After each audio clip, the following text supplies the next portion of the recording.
This weekend, the Mad Max Saga continues with Furiosa. Let's talk about it.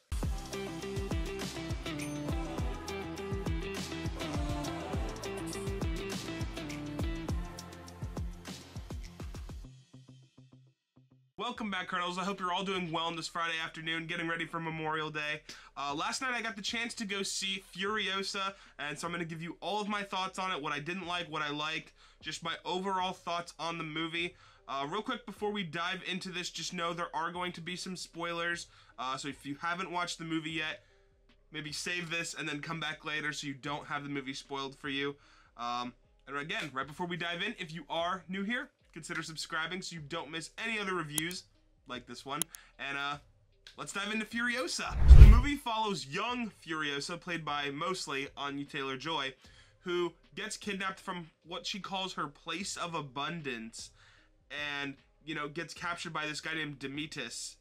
Dementus? I think it's Dementus. Pretty much just gets involved with his thing, and he takes her prisoner, and then she kind of just gets, like, traded to the people of the Citadel, kind of just tries to have her whole revenge thing on Dementus for killing her mother and also, you know, pretty much taking her childhood away from her. Of course, then leading into the events of Mad Max Fury Road, which happens at the very end of this movie. If it hasn't been said already enough in the media, I am telling you, Anya Taylor-Joy just continues to prove why she is so good at the roles she does. I don't know if this is true or not. I did hear that in the whole, the part of this movie where, you know, she shaves off her hair, and everything, that Anya was ready to do it, like in actuality, but they told her not to.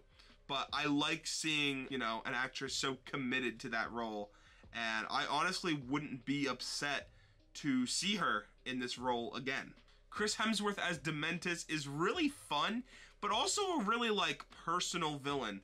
The whole thing about him is that, like, he kind of is like an enemy clan of the Citadel, and he just kind of he thinks that the Citadel's like, oh, you're starving your people and you're doing all these wrong things, and his whole, like, ideology is that, like, oh, everyone gets in my, you know, in my clan, like, everyone gets food, everyone gets water, but yet he's still running, like, this very, like, barbaric, cult, you might want to call it.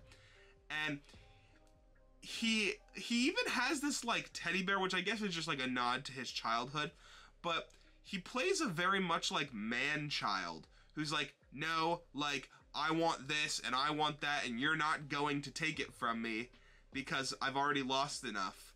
And even towards the end, when Furiosa finally captures up with him, like, he kind of, like, is accepting of his fate a little bit. I wouldn't say totally, because he does try to, like, make a move to, like, kill her.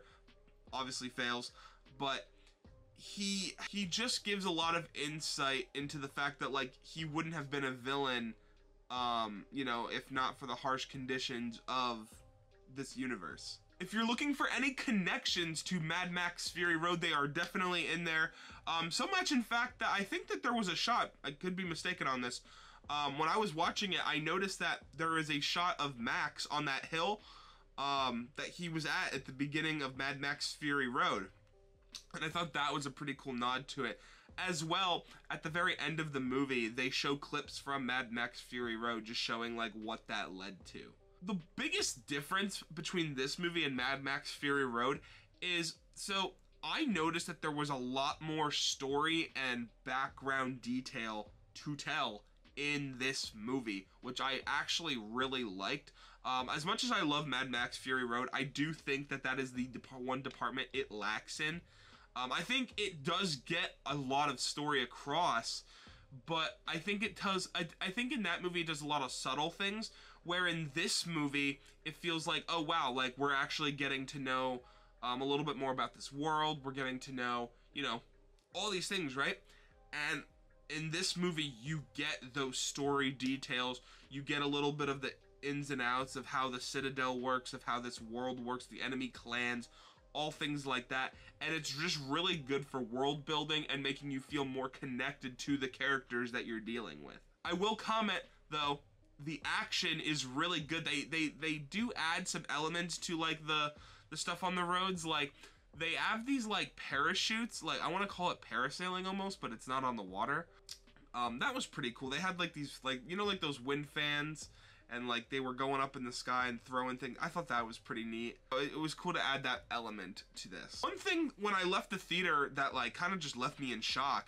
So this movie does its whole storytelling through chapters, right? Chapter 1, chapter 2. I think there's like 5 chapters in total.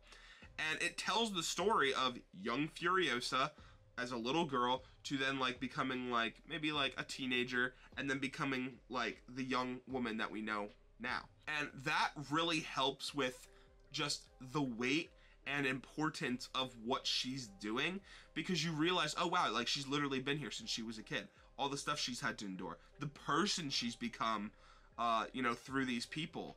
And that's really special. There was a lot of good like sound mixing moments. Of course, you have the classic car engines and dirt bikes and all of that stuff, but there was also a lot of good like music moments with like the action and stuff.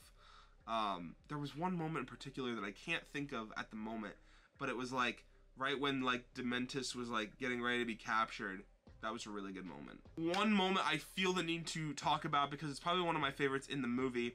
Furiosa goes to like this warland where they've been fighting with like Dementus's crew and stuff, and she gets this car and she like kind of steals it, right? And she goes after Dementus like and his crew, right? Because she knows that they're like out there, and it has like a gun on the front. It's really cool. There's actually a shot of it in the trailer. She like goes up this hill, comes down, and like her backside just like swings into it, and she's like full fury mode, like I will kill anyone who gets in my way, and it is very just badass. The last thing I want to say is that I'm just so glad that this movie felt like it needed to happen. I know a lot of people can get weird about like, oh, just another prequel, why do we need to know the story of her? This movie felt necessary. I feel like watching this and now watching Mad Max, I get new insight into what I'm watching, and much needed just like, oh wow, this is what I'm watching and this is what this world is. So yeah guys, that is my review for Furiosa. Let me know down in the comments if you are going to be seeing this weekend, or just, you know, what your take on the Mad Max series is. Have you watched Mad Max Fury Road? What are your thoughts on the series as a whole? I'd love to know all that stuff down in the comments below. And as always guys, I will see you in the next video. Peace.